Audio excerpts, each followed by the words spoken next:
¿qué tal? Mi nombre es Alexandra Arenas y el día de hoy le haremos una entrevista al licenciado en Ciencias de la Comunicación, Yamil Morales, hablando del tema de las crisis que llegaron a México para quedarse. Comencemos.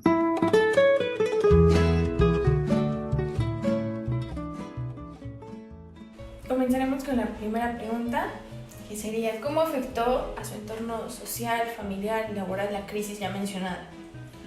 Pues primero que nada, laboralmente pues no fue algo que me afectara como tal, porque tenía muy poca edad cuando esto sucedió, que fue en el año 94, ¿no? Y de ahí viene un arrastre del año 1992, que es cuando entra, gracias a Salinas de Gortari, es la entrada de México en el GATT, ¿no? Que es el acuerdo de aranceles, el Producto Interno Bruto, las tasas de interés, IVA, todo, ¿no? Surge y se eleva como igual con la inflación. Y por ello es que, o sea, a lo mejor de forma laboral a mí no me afectó, pero sí afectó a mi entorno, ¿no? Familiar, que fue mi papá, mi mamá, todo aquel que estuviera generando ingresos por parte, bueno, al simple hecho de ser mexicano, le afectó directamente en su bolsillo, ¿no?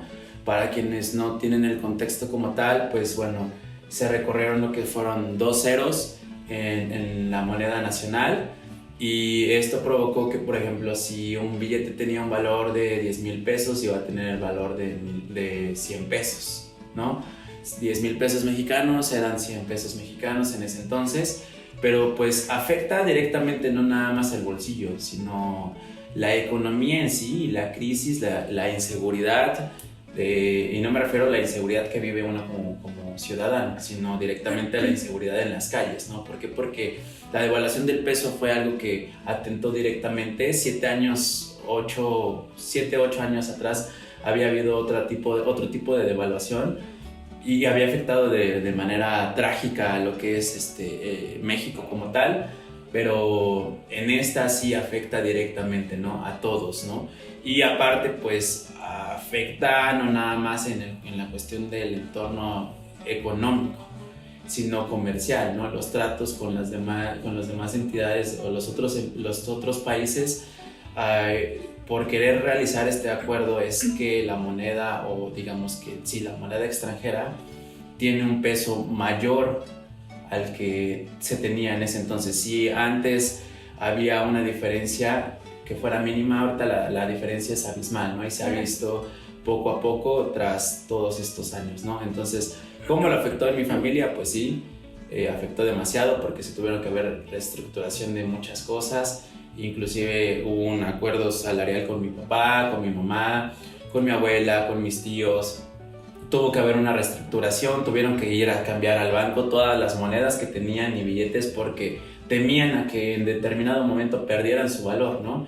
En el entorno, pues creo que es un entorno que nos ha venido afectando hasta ahorita, si bien, como lo decía pues Vargas Llosa, es parte de la dictadura, ¿no? Y a partir de que en 1988 entra Carlos Salinas de Gortari, comienza esta dictadura perfecta que va arrasando, ¿no? Y que él es el que va perjudicando más al país, y pues por él es que hoy estamos como estamos, ¿no? O sea, hay una racha atrás hay antecedentes, pero a partir del sexenio de él es cuando se viene la racha de evaluaciones, de crisis, de inseguridad, de saber si hay una etapa de transición o alternancia de poder. Entonces es muy complejo, afectó yo creo que a todos, hasta las personas que hoy por hoy se encuentran estudiando en la universidad. Tal vez no lo lleguen a notar, pero en un tiempo van a poder darse cuenta, ¿no? De todo lo que perdimos y de todo lo que nos hemos estado pues limitando a poder tener, ¿no? Dentro de ellos pues son muchas cosas, viajes, y sí, a lo mejor el acuerdo de aranceles hizo mucho para que marcas extranjeras pudieran llegar a nuestro país, pero a costa de que dieran en la torre la moneda mexicana.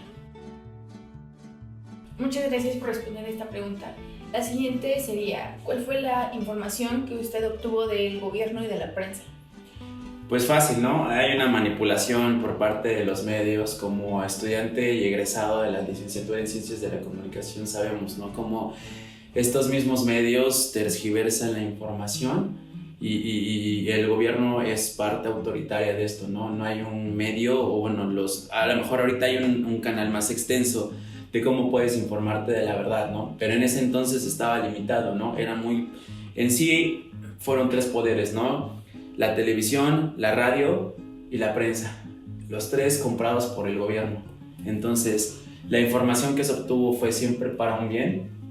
La devaluación del peso era para que según pudiéramos entrar, digamos por así decirlo, en las grandes ligas, estar a un nivel de China, Europa, Estados Unidos, países que ya eran potencias, o en este caso continentes que ya eran potencias, ¿no? Y lo que se especulaba era que con este cambio de moneda pudiéramos entrar en esas ligas y que el acuerdo de aranceles fuera para que nosotros pues, pudiéramos producir más, ¿no? En masa nuestros recursos naturales que poseemos y que nos pudiera haber enriquecido como país, ¿no? Entonces, esa es la forma en cómo el gobierno la disfraza y le pinta a todos los medios que esa es la información que nos deben dar, ¿no? Hay unos comerciales que están generados para que la gente lo pueda entender fácilmente y no se acongoje tanto, no se presione de que cuál va a ser el cambio de la moneda, qué tanto nos va a perjudicar, cómo va a perjudicar al país. Y es una mentira nacional que se va comprando, ¿no? Sabiendo que 7, 8 años había una devaluación, esta vez no tuvieron que haber cedido, el pueblo mexicano no tuvo que ceder, no tuvo que creerlo, pero lo vuelve a creer, ¿no? ¿Por qué? Porque pues los medios de comunicación son extraordinarios en su labor, ¿no? Hay una campaña mediática muy grande que es que te inyecten directamente pues esa idea, ¿no? De que es para un bien, ¿no? Creo que podemos verlo en muchas parodias, hay muchas películas mexicanas, muchos directores que se han atrevido a hablar, muchos periodistas, muchos locutores, y dentro de ello, pues bueno, podríamos entender a grandes rasgos lo que es en sí el gobierno y la prensa, ¿no? Hoy por hoy, te repito, pues sí, hay más medios de información, en los cuales tú puedes rectificar la verdad y puedes verificar cuál no es, ¿no? ¿Qué periódico está comprado? ¿Cuál periódico no está comprado?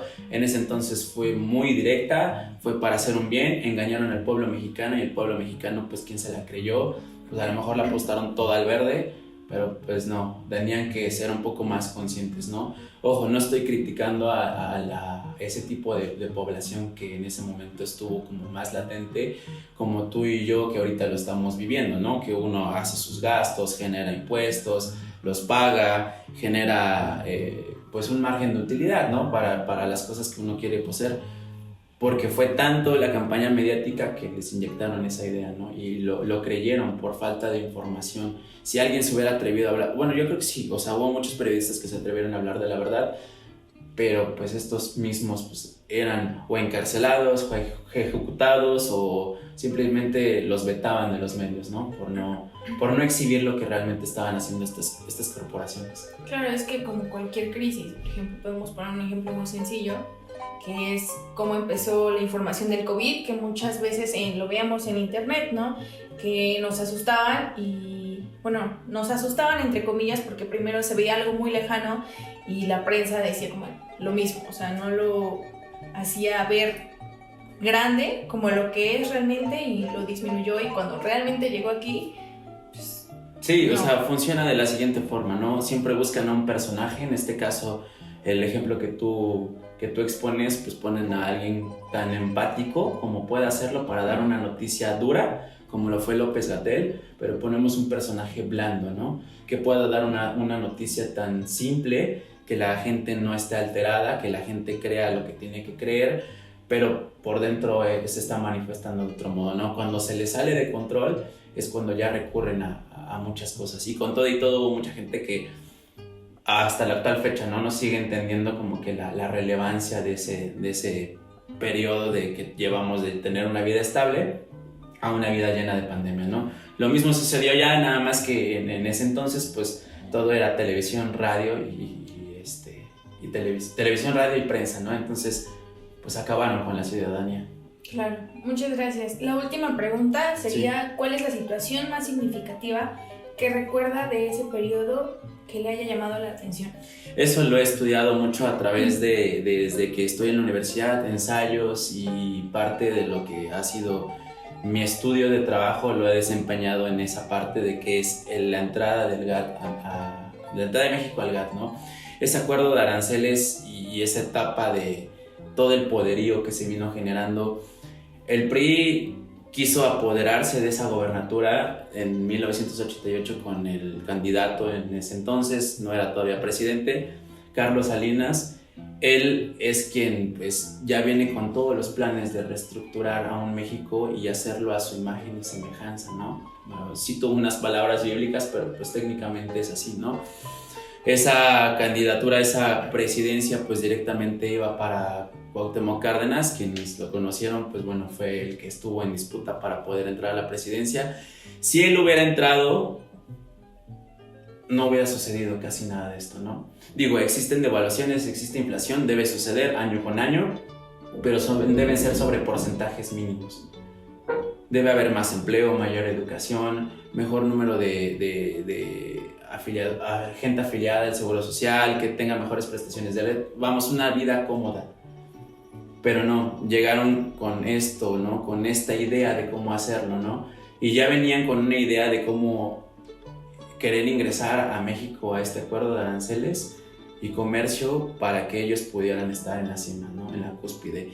Y se hizo famosas varias frases, ¿no? De ahí este proceso es lo que yo hablo, ¿no? Este sexenio de Carlos Salinas es un genio, pero no es un genio que vino para hacer bien, ¿no? Como otros, pues el precursor de la radio, el precursor de la televisión, el que patentó los rayos X, o sea, no vino a crear un bien, sino es un genio que vino a crear un caos como tal en la ciudadanía, en el país. Entonces, lo que decían es que pues, el que era rico se quedó más rico y el que era pobre pues se chingó, ¿no? Porque vulgarmente, ¿no? O sea, porque se quedó más pobre, ¿no? No hubo punto medio en esa devaluación. No hubo alguien que fuera en estatus medios. El que era rico y el que no, el que era pobre quedó pobre. Y muchos años les costó poder salir de esa crisis, ¿no? Porque más que una devaluación, más que una inflación, fue una crisis monetaria en el país. Yo lo que más me ha impresionado es cómo lo vinieron gestionando desde 1986 para que él pudiera entrar a la presidencia. Entra a la presidencia con la famosa caída del sistema. Después de ello, él, ya que ingresa, crea todo un plan de trabajo, una elaboración perfecta que es de alternancia de poder, ¿no? Esta alternancia de poder, él dice, bueno, yo voy a cumplir mis sexenios, salgo en 1994, y en ese momento crean también la estrategia para que entre el presidente o el expresidente Ernesto de Zedillo Ponce de León, que era quien iba allá a reestructurar, ¿no? Digamos que toda la economía, pero simple y sencillamente no pudo, ¿no? De ahí existe la alternancia de poder, que es cuando ya le ceden el poder al PAN, pero únicamente lo establecen que van a ser 12 años, ¿no? Por eso es que esas elecciones están muy definidas con Vicente Fox, con Felipe Calderón. Cómo maquinaron todo ese plan es algo que solamente ellos lo saben, y quienes hemos podido estudiar todo lo que se ha podido de ellos podemos decir, wow, de verdad compraron todo, tenían todo perfectamente calculado, porque hasta las elecciones de ahorita de 2018 pues fueron directamente ya gestionadas sobre ese plan. Claro. Ese plan tiene para muchos años más, está definido para muchos años más en México, y es algo que no vamos a poder derrocar de ninguna forma, ni ciudadanía, ni medios de comunicación. ¿Por qué? Porque volvemos al mismo tema, hay una dictadura perfecta que mientras nos sigan comprando con pan y circo, pues nos van a tener ahí, ¿no? Directamente. Así. Eso es lo que a mí me sorprende y lo que más relevancia tiene de esta crisis como tal. Entiendo. Muchas gracias por habernos mostrado su postura respecto a este tema, y bueno, sería todo por la entrevista de hoy. Muchas gracias.